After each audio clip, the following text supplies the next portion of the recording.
Hello नमस्कार शुभ सकाळ सगळ्यांना. तर स्वागत आहे तुमचं सगळ्यांचं आजच्या नवीन एका व्हिडिओजमध्ये. आता थोडंसं रुटीनमध्ये चेंज केलं. अगोदर मी सकाळी शूट करायचे आणि दुपारी व्हिडिओ अपलोड करायचे.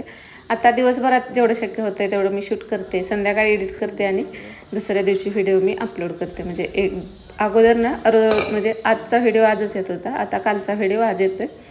तर सकाळी नेहमीप्रमाणे आज पण इथं शेंगदाणे भिजत घातले होते आणि भिजवलेले हिरवे मूग आणि हरभरा हा सकाळचा नाश्ता सगळ्यांसाठीच असतो. तर मुलं पण आपण हेल्दी खायला सुरुवात केली ना, मुलंसुद्धा आपोआप ते खाल्लं जातं. आणि आज पनीर बनवायचं होतं. पनीर म्हणजे असंच जो मी चिला वगैरे करते ना त्यात पण, किंवा असं मुलांना पण फ्राय करून दिलेलं आवडतं. आणि हे स्वीट कॉर्न आणलेलं काल ते पण उकडून घेतलं होतं. तर सगळ्यांसाठीच मग हा हेल्दी नाश्ता होतो. नंतर स्वयंपाक वगैरे करून घेतला आणि आज ना भोपळ्याचा चिला करायचा होता. तर आता ह्यानीसुद्धा वजन कमी करायचं ठरवलं आहे. तर त्यामुळं आता सकाळी पण म्हणजे आपण स्वतःसाठी कसं एखाद दिवशी राहिलं तर राहू देतो, पण आता रोजच मग हे मी आता चिला बनवायचं सकाळ संध्याकाळ चालू आहे. तर भोपळा खिसून घेतला इथं मी. आता ज्या कोणत्या भाज्या आहेत तुम्ही बीट, गाजर, काकडे ते सगळं म्हणजे तुम्हाला जे हवं आहे ते किसून घेऊ शकता. कोबी घालू शकता, पालक, मेथी, तुमच्याकडच्या भाज्या आहेत. म्हणजे तुम्ही रोज वेगवेगळ्या प्रकारचा चिलासुद्धा करून खाऊ शकता. यामध्ये हिरवी मिरची, लसणाची पेस्ट, हळद, जिरा पावडर टाकलेली.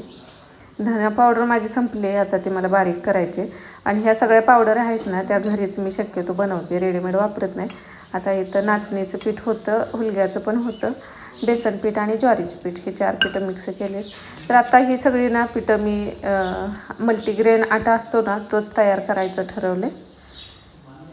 सोयाबीन वगैरे टाकून तेच एकदम दळून आणलं तर ना ते एकत्र बरं पडेल म्हणून.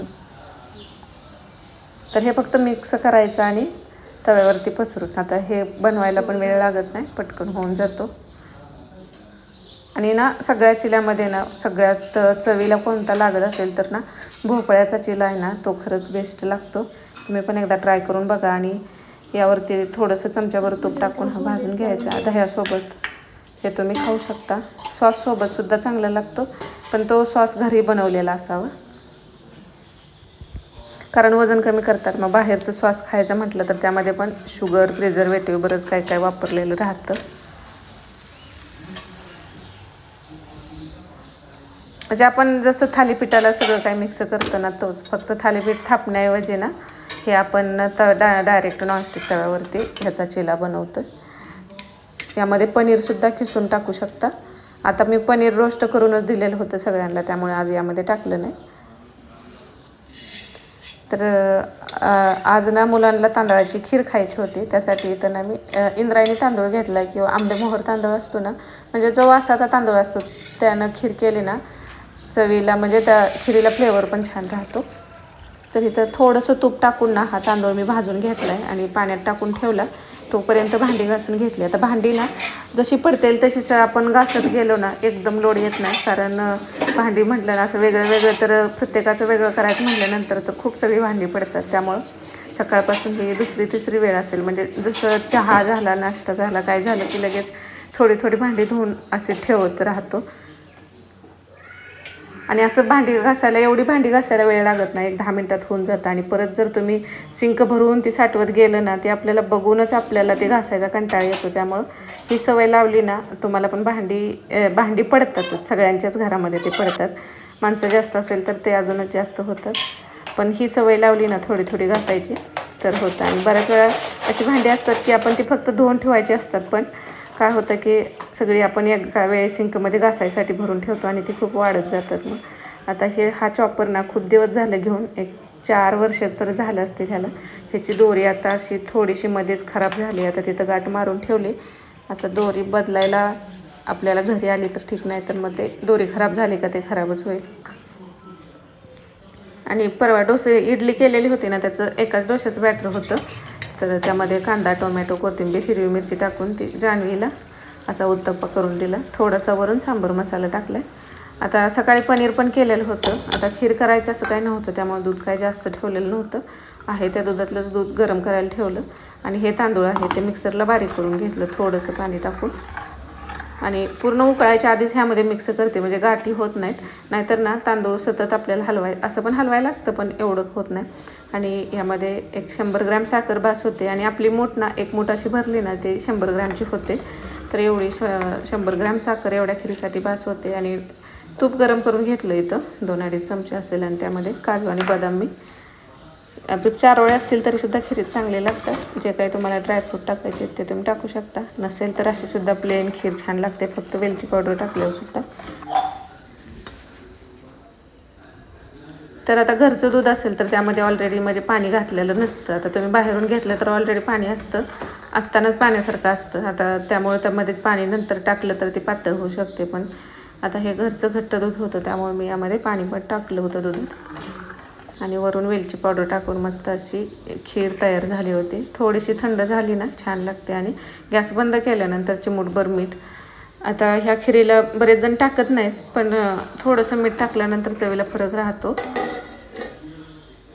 आता काही जण टाकतात, कारण दूध आणि मीठ विरुद्ध आहार होतो म्हणून. काही जण नाही टाकत, पण तांदूळ असल्यामुळे ना त्याला चव नाही लागत. त्यामुळे किंचितसं मीठ यामध्ये टाकले.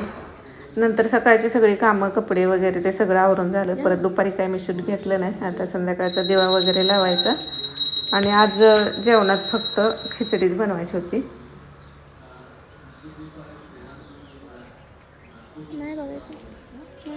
तर संध्याकाळी बाहेरच छान वातावरण असतं, शांत. आणि संध्याकाळचा स्वयंपाकात जास्त नसतं, हलकंच असतं. डाळ भात, भाकरी किंवा चपाती किंवा डाळ खिचडी असं जे काय बनवायचं आहे ते दिवसभर राहतं मग. आणि ना काल ह्याला एका ताईंची कमेंट आली की ही जी आहेत ना फुलं, तर हे शेवंतीचं रोप ना मी छोटंसंच शेजाराच्यातनं असंच आणून लावलेले 2-3.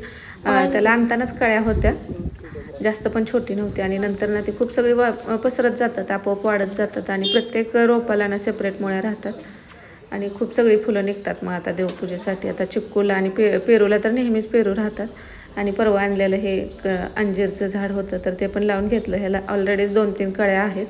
नर्सरीतनं जे आपण अशी झाडं आणतो ना ती पटकन वाढतात आणि लवकर त्याला फळं येतात.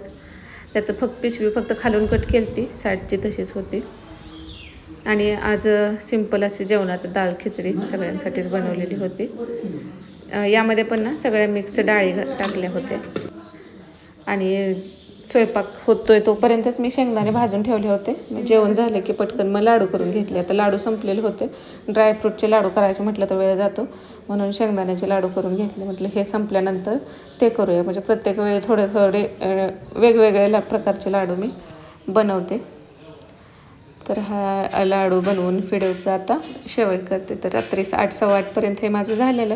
व्हिडिओ आवडला तर लाईक करा. श्री स्वामी समर्थ.